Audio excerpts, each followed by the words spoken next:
Un groupe de personnes, brasseurs de vent, spécialistes en généralité, experts en pipotique appliquée et chercheurs de vérité, nous proposent une nouvelle cosmogonie, la cosmogonie de la Terre plate.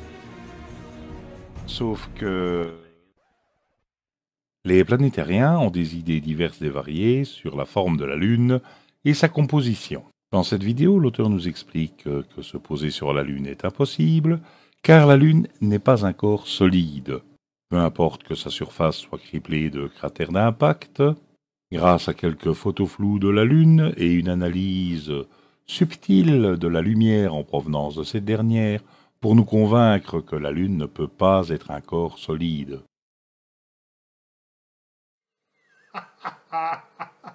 La théorie officielle dit que... Oula, j'ai les plus grandes craintes concernant ce qui va suivre. L'ombre que vous voyez là derrière, là, on voit pas la Lune en entier en fait parce que la Terre cache cette partie-là. Dans cette vidéo, l'auteur essaye de réconcilier la cosmogonie qu'il pense avoir comprise dans un livre sacré avec une certaine réalité, la sienne. Salam. La raison pour laquelle on ne voit pas la face cachée de la Lune, c'est parce qu'elle n'existe pas. Et la Lune n'est pas une sphère en rotation, comme on nous l'a appris. La Lune est un disque translucide, autoluminescent. Ce n'est pas une terre ferme. Ce n'est pas une sphère opaque, qui réfléchit la lumière solaire, comme on a l'habitude de le voir sur les vidéos bidons de la NASA. Et que vaudrait une théorie de la Lune sans les incessants bavardages du professeur Grand Pipeau, de ses équations à la mormoile bignou et de sa mécompréhension complète de la science? Ça veut dire que là, on a une vraie coquille dans le mouvement de cette Lune autour de la Terre, on ne la comprend pas, ou de cette Lune autour du Soleil, on ne la comprend pas parce que finalement, vous voyez, on ne sait plus, autour de qui tourne qui. On peut en déduire qu'ils sont tous aussi stupides. On pourrait se demander quelle conception les anciens avaient du mouvement de la Lune autour de la Terre et de ses phases. Une machine retrouvée au large de l'île d'Anticythère, estimée à l'an -150 avant Jésus-Christ, nous en donne une vue assez précise. La machine, emboîtée dans un cadre rectangulaire, fournissait ses données sur deux faces munies de cadrans.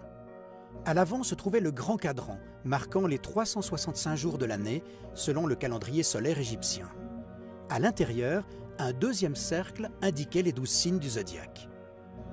En tournant une manivelle, on entraînait deux aiguilles qui indiquaient pour chaque jour donné la position exacte de la Lune et du Soleil et une petite sphère qui montrait les phases de la Lune. Comment les anciens Grecs ont-ils pu se rendre compte il y a plus de 2000 ans que la Lune était un corps sphérique, solide, qui réfléchissait la lumière du Soleil, sans avoir de théorie officielle à laquelle se référer, ni un livre sacré qui décrivait une certaine cosmogonie, ni encore de formules mathématiques complexes qui seront établies bien plus tard? Explication avec prof JST. On peut facilement faire cette expérience pour prouver que la Lune est une sphère éclairée par le Soleil.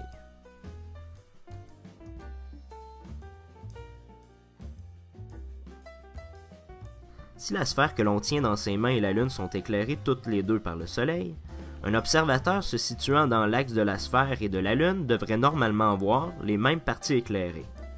Ça prend 2 minutes à faire, je l'ai fait, et voici le résultat.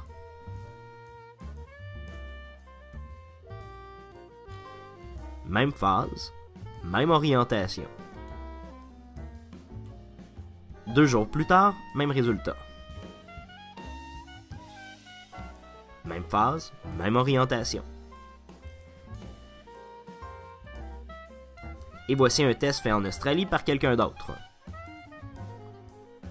Ça marche tout le temps, toujours. Essayez-le à la maison, facile à faire.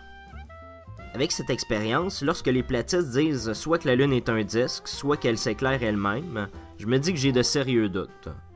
Tout concorde avec le modèle officiel d'une Lune éclairée par le Soleil. Comme on dit en anglais, if it's not broken, don't fix it. et une petite sphère qui montrait les phases de la Lune. Pour assurer cette précision, quelle que soit l'année et le jour choisi, la machine indiquait sur un des cadrans de sa face arrière le cycle métonique, permettant de réconcilier les cycles lunaires et solaires sur une période de 19 ans, correspondant à 235 lunaisons. Au-dessous, un autre cadran en spirale indiquait les possibilités d'éclipses de soleil et de lune. Ça fait donc plus de 2000 ans qu'on est capable de prévoir des éclipses de lune et de soleil, alors que le système de la Terre plate en est toujours incapable au XXIe siècle. Le modèle officiel arrive à expliquer de manière cohérente les éclipses de soleil et de lune. Non seulement il les explique, mais il les prédit des dizaines d'années à l'avance.